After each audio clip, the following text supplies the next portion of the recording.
Imagine if you would be tiny, like small as an ant. Well, I was imagining that while I was rewatching peak cinema, namely Honey, I Shrunk the Kids, and I was wondering if there is a genre name for this kind of general movie about people shrinking, and surprisingly, there is not.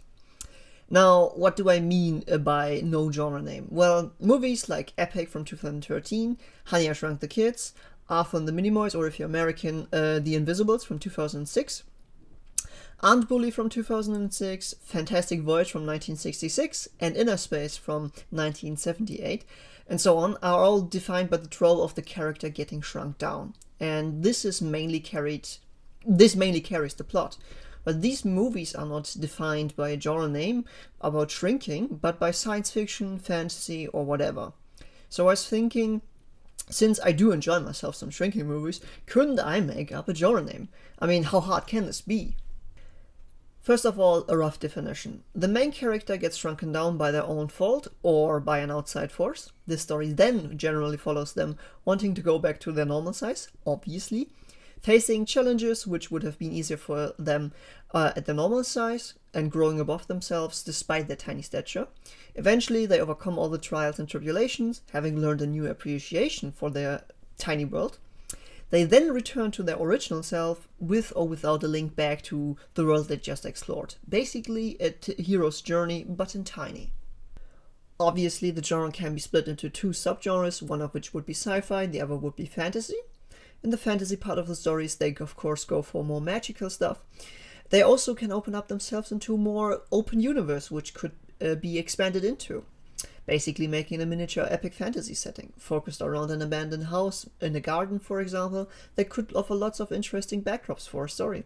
Also, the world building has lots of possibility, with lots of everyday items getting new uses with the perspective change. Needles become swords, buttons become shields, an upside down bucket becomes a castle, or depending on scale, a tower. A mouse could be a beast of burden, and lots of fun ideas to work out there. Meanwhile, in the sci-fi corner, the story will often focus hard on the survival fight of the character, with the usual way it goes that they end up far away where they have to be to get resized again. The story then falls into the mold of a Robinsonade with a sort of miniature frontiersman vibe, where they, like in the fantasy stories, turn everyday household items into tools for their use. The dangers they face often are just different sizes of animals trying to hunt them down, and the environment trying to kill them. Now, why do I think this kind of story deserves a genre name? Is it really a story defined by the aspects of shrinking, or is it just some flavor of science fiction or fantasy with the gimmick of shrinking? It does provide the story a certain aura which I couldn't find in other pieces of fiction, or other genre-focused stories, and it does provide the framing for the story to take place in. But then again, isn't all science fiction a story with advanced technology gimmick? Isn't all fantasy a story with a magic gimmick? Or all genre fiction with a gimmick? Well, I'm gonna stop here because I'm too stupid and I don't wanna have to argue with someone who knows more than me. Continuing with some history then. The genre only ever really began at the end of the 19th century. Stories of tiny people obviously existed before, with gnomes, dwarves, and tiny spirits all over the globe, but specifically about shrinking came up just before the end of the century.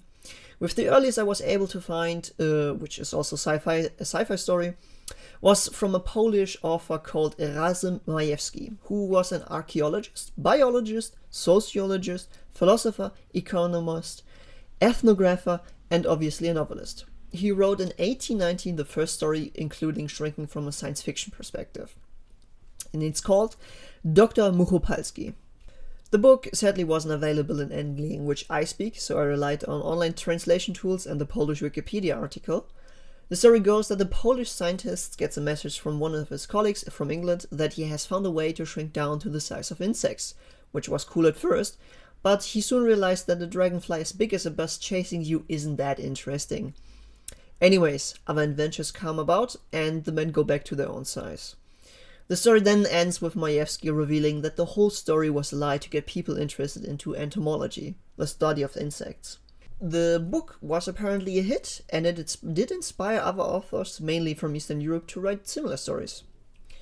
The next story would be coming out around 1907 with the one and only Selma Lagerlöf, with the adventures of Niels Holgersson. Niels, for those who don't know, is a kid on a farm from his parents, and he's a kind of a bully, where he mistreats the animals.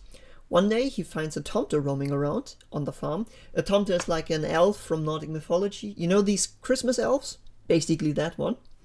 The tomte doesn't take too kindly to Niels bullying and taunting him, so he curses him to shrink down to his size. Though in some sources it says it turns him into a tomte, which I don't get how this would work, because then Niels could just magic himself back to normal height, but whatever. Anyways, he tells Niels that he will make him big again when he learns how it is for the people he bullies, because he's the bigger one. And then of course he goes all around Sweden to have adventures. By the way, this book was not meant as like a fiction for like just a good night story. It was actually made by the Swedish government on request, so to teach kids in Sweden about Sweden, or the different parts of Sweden, which is very interesting, to be honest, when I was reading this. And this also leads me to the one part which I wanted to talk about, because this is how I got my name for the definition of this genre. Well, not me really, some guy I work with, and I talked with him about it. Anyways, Niels Holger Sonata. Let me explain. First of all, we have to go into a different type of genre name to get a baseline.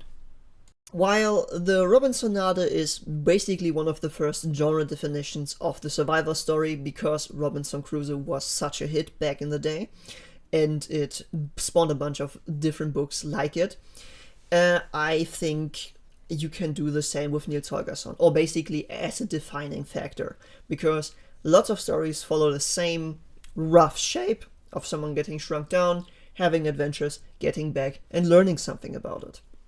Well, and that was it. I have a genre name. Yes. Maybe it's gonna get adopted, maybe not, I don't know. I don't really care either, to be honest. Here's a bunch of movies and or games which I have looked up for that. The next video is probably gonna be about the Avatar movies, because I really like these movies. It's gonna be like a timeline of all of the events. And yeah, like, subscribe, I don't know, I don't really care.